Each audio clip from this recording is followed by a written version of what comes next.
How to send voice messages on your Discord PC. Hello everyone, and let's get started. Today, on this video, we'll be showing you to send voice messages on Discord or turn this option on. However, this is not natively in Discord yet, but with the power of Vencord, we can use this exaggerating feature as well. So first of all, go to this website called as vencord.dev/download.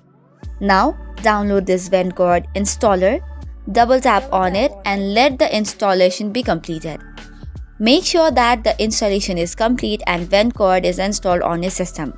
Once this is done, we have to now integrate this plugin for the voice messages. In order to do so, move on to the Discord application. Open the Discord application first and then tap on the gear icon or the settings icon.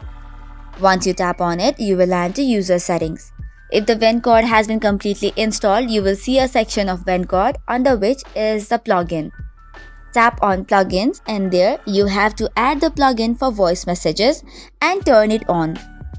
Now you can go to your server and then you can voice message as well. So that is all for today's video. For more such contents, do not forget to hit the like and subscribe button. Thank you and keep watching.